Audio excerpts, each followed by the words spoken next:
monsieur était un autre que le criminel que l'on décrit aujourd'hui. C'est Dr Jekyll et Mr Hyde. Le Jeffrey que j'ai connu, c'était un homme passionné d'art, charmant. Quand je dis ces paroles, ça m'a choqué. Je ne regrette pas d'avoir connu le premier, si j'ose dire, le premier Epstein, qui était celui que je vous ai décrit. Alors, voilà comment Jeffrey Epstein, comment Jack Lang parle de Jeffrey Epstein. Et puis, ce que révèlent les documents, c'est aussi les liens que la fille de Jack Lang avait avec Jeffrey Epstein via une société offshore, hein, ouais, d'ailleurs. Écoutez ce qu'il dit à propos de sa fille, Jack Lang. Ma fille a eu une très belle idée de faire acheter les œuvres à des inconnus, à des peintres ou à des sculpteurs nouveaux. Et Jeffrey Epstein lui a proposé de mettre à sa disposition de l'argent pour acheter ces œuvres nouvelles. Le reste, et c'est là où elle a peut-être commis une erreur, je n'en sais rien, vous devriez l'interroger. Elle a été d'une naïveté, je le ferai, évidemment, elle a été d'une naïveté confondante. Elle a laissé je ne sais quel administrateur et Jeffrey gérer le reste, etc. Et j'ai été moi-même stupéfait de découvrir il y a quelques jours que mon nom figurait là-dedans. Voilà, les explications de Jack Lang sur le Jekyll et Hyde de Jeffrey Epstein. Alors, Jeffrey Epstein, il faut rappeler que c'est ce milliardaire qui est mort en prison et qui est au cœur d'un trafic sexuel pédocriminel qui implique au moins 1000 mineurs et jeunes adultes. Alors, l'affaire éclabousse la France. Le nom de Jack Lang apparaît dans des documents que la justice américaine vient de déclassifier. Le nom de Jack Lang revient 685 fois sur le site ouvert par les autorités. On y trouve des échanges de mails, concernant par exemple des invitations, etc. Alors Jack Lang nous dit que Jeffrey Epstein n'était pas un ami, mais enfin il avait beaucoup de correspondance. Il dit qu'il n'a pas touché d'argent de sa part. Et il dit surtout qu'il ne savait pas que Jeffrey Epstein avait été déjà condamné dès 2008 pour une première agression sexuelle. Il avait d'ailleurs plaidé coupable à l'époque, le milliardaire. Tout ça, Jack Lang ne le savait pas. Quant à sa fille, Caroline Lang, qui a fait d'ailleurs plutôt une brillante carrière, elle a bossé chez Warner, etc. Elle avait créé avec Epstein une société basée dans les îles Vierges, américaine, pour faire du mécénat, et elle apparaît dans le testament de Jeffrey Epstein. Il y a plus d'une quarantaine de personnes dans son testament. Il avait une fortune estimée à 500 millions de dollars. Elle touche 5 millions de dollars. Et quand elle a été interrogée, elle dit qu'elle ne savait pas qu'elle était sur son testament. J'en avais jamais entendu parler. Je n'ai jamais vu ce document. Je n'ai jamais touché cet argent. Depuis, elle a démissionné de la présidence du syndicat des producteurs indépendants, une fonction qu'elle venait de prendre. Est-ce que vous êtes convaincu par la défense de Lang, qui dit c'était Dr Jekyll et Mr Hyde? Je n'étais bien sûr pas au courant de ses activités sexuelles, criminelles, mais en revanche, pour le reste, c'était un homme charmant. Fatima? Non, je ne suis absolument pas convaincue. Lui aussi, c'est Dr Jekyll et Mr Hyde. Jack Lang, finalement, puisque c'est le même qui, en 1977, co-signait une tribune pour légaliser les relations entre adultes et enfants. C'est le même. Seul, hein, et là, il est là. Oui, bah, il n'est pas seul. C'est pas parce qu'on est plusieurs à faire une connerie que la connerie est moins grave. Donc, il n'est pas le seul. C'est pour ça que j'ai dit co-signé. Donc, moi, ça m'agace. Ça m'agace parce que avant même ma naissance, il était là. Avant même ma naissance, il couvre la pédocriminalité. Et maintenant que je suis là en train de lutter contre la pédocriminalité, et finalement, je le vois là, qui est en train de dire « je ne savais pas », l'avion s'appelle Lolita Express. Lolita Express. Moi, s'il y a écrit en route pour les loukoums, je sais qu'on va manger des loukoums. Lolita Express, on peut pas dire « ah bon, Lolita, je ne vois pas le lien avec… » Photo qu'il y avait dans la maison. Il y avait… non, mais ça, c'était explicite. Donc, pareil, sur sa fille, la naïveté, elle est sur le testament. Elle apparaît pas, enfin, ils n'apparaissent pas une fois. Donc, ils nous prennent pour des idiots, première chose. Et puis, même en France, il faut qu'on soit clair sur la lutte contre la pédocriminalité. Je suis désolée. Moi, ceux qui luttent, ce sont les associations. Le Vous attendez quoi de lui alors? Sur nous, qu'est-ce que j'attends de la France? Non, de Jack Lang, qu'attendez? Lui dit qu'il n'était pas au courant. Lui, je comprends pas pourquoi il est là. Donc, d'accord, mais lui, il dit qu'il n'est pas au courant. Qu'est-ce que tu peux lui reprocher? C'est pas possible. C'est pas possible. C'est pas possible de dire ça. Comment ça se fait que le prince qu'on passe ça à la télé? Je suis désolé, Andrew est banni. Les filles. Le prince Andrew, c'est différent. Il a. Non mais attends, non, parce qu'il faut pas. Non mais il faut être prudent, Fatima, quand on parle de ce genre d'affaires. Le prince Andrew, il est impliqué. Bah oui, toujours. Bah si on t'accusait, tu voudrais aussi de la prudence. Andrew, il a été impliqué directement dans ce trafic sexuel. Il est notamment avec une jeune fille qu'il a dénoncée depuis elle est morte. Oui, mais il faut bien connaître le dossier. Jean-Marc Morandini, où il y a une accusation. Attends, sur la pédocriminalité. Non, mais Jack Lang n'est pas accusé d'être pédocriminel dans cette affaire. À chaque fois qu'on parle de quelqu'un, on nous dit on attend qu'il soit accusé. Mais quand il est accusé, on dit non, mais finalement, et puis on va demander pardon. Moi, je suis journaliste, je suis factuel. Je te dis que la France, le discours Jack Lang aujourd'hui n'est pas accusé d'avoir une activité pédocriminelle avec Epstein. Voilà. Moi, je te dis que on lui la reproche de l'avoir France... fréquenté. Attention. Je vais dire qu'une phrase. La France, médiatiquement, politiquement, est molle sur la question de la pédocriminalité et qu'il y a des signaux, il y a des formes symboliques. Jean-Marc Morandini, c'est sans doute symbolique. D'accord, mais Morandini n'a rien à voir avec cette affaire, donc tu mélanges tout. Ce que je te dis, je parle de la pédocriminalité en règle générale. Je dis Jack Lang n'est pas accusé d'avoir participé à des activités pédocriminelles dans cette affaire. C'est pour ça que je te parle de Jean-Marc Morandini. On s'intéresse au lien qu'il avait avec Epstein. Même quand il y a une accusation, on est mou. C'est ce que je suis en train de te dire. Il n'y a pas d'accusation aujourd'hui. Pour Jean-Marc Morandini. Pourquoi tu parles de Morandini? On parle de Parce que tu me dis que quand les gens sont accusés, on est ferme. Je te donne une autre, dis qu'il faut être factuel. Il faut être factuel, simplement. Voilà.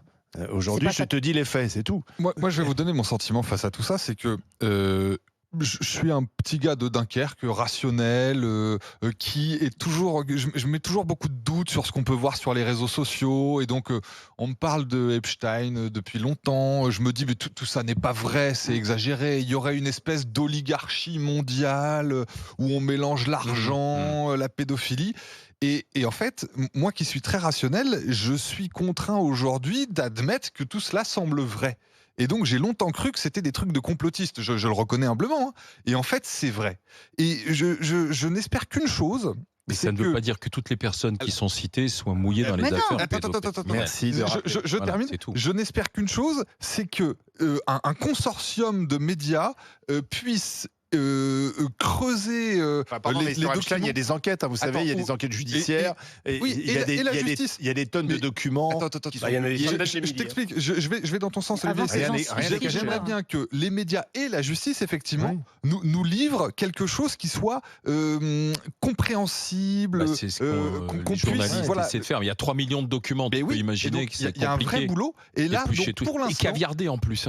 Exactement. Donc c'est compliqué. Pour l'instant, moi j'ai du mal à avoir un avis. Je sens qu'il y a un truc horrible, mais j'aimerais bien savoir qui est responsable, ce qu'il y a eu.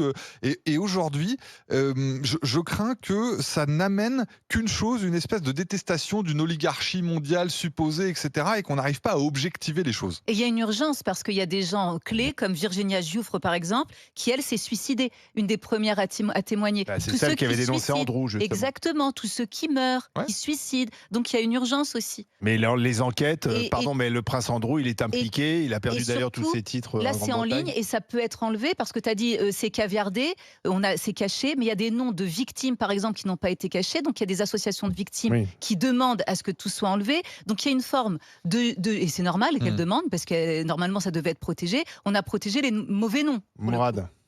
Moi, je trouve que la façon dont Jack Lang a présenté Jeffrey Epstein est un scandale. Je pense qu'il devrait être en tôle, Jack Lang, aujourd'hui. Parce que on parle d'un mec, il a présenté un mec en disant oui, moi c'était quelqu'un de très bien, presque un ami qu'on aurait pu avoir. On parle d'un mec qui sodomisait des gamines. Oui, mais il ne savait pas, c'est ce qu'il dit. Non, il dit pas qu'il savait pas, il savait, je suis désolé, un prédateur sexuel, il ne se cache pas. Alors quand il était avec Jack Lang, ses attirances sexuelles étaient pour des adultes. Et puis quand il n'y avait pas Jack Lang, c'était pour les enfants. Non, c'est pas vrai, c'est du mensonge, il nous prend pour des cons. Je suis désolé, il est impliqué dans ce dossier, il avait des affinités avec... Non, je suis désolé, tu peux pas dire ça. Je dis pas qu'il a participé. Je dis pas qu'il a participé, mais je dis que d'abord il devait être informé. Ce que tu dis, c'est de la diffamation. Il était condamné, donc tout le monde entier savait qu'il était condamné, sauf Jack Lang. Une condamnation. En 2000. Tu vois, c'est typiquement ce que je voulais dire. Je dis qu'on ne peut pas parler de la façon dont il a parlé en le présentant comme un brave mec.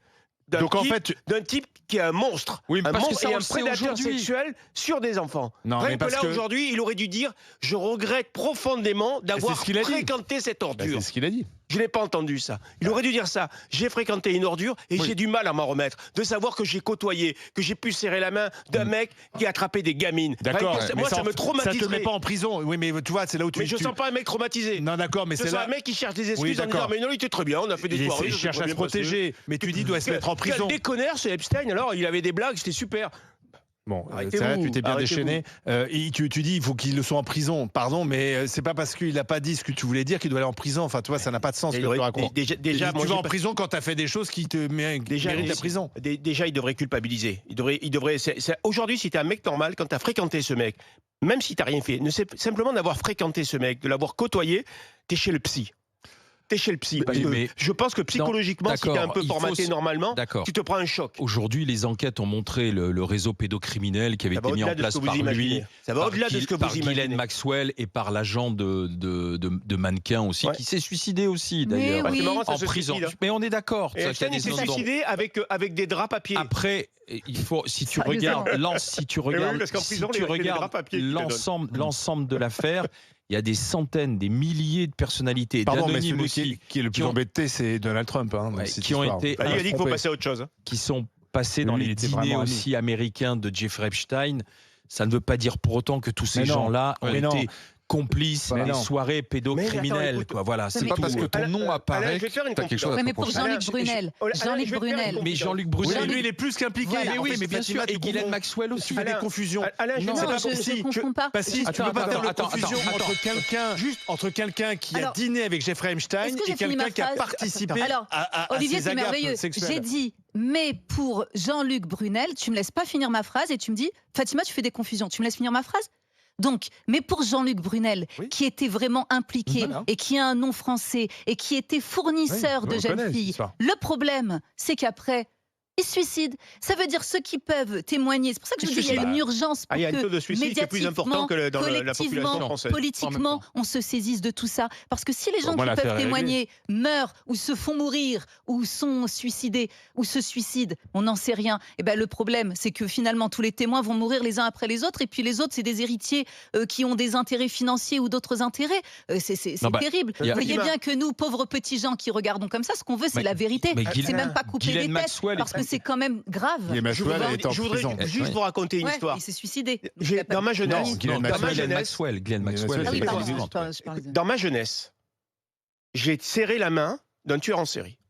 Il s'appelle Thierry Paulin. Tu devrais être en prison. En boîte de nuit. Non, c'est pas ça qu'il dit. Je le savais pas.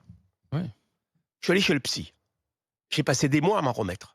Mais des mois d'avoir serré la main de cette ordure. Ça a été un traumatisme pour moi.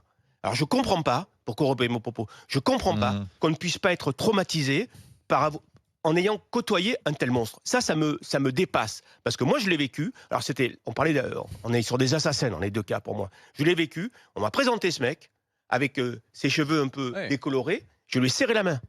Et ça m'a marqué ma jeunesse. De me dire pourquoi j'ai serré la main de ce mec.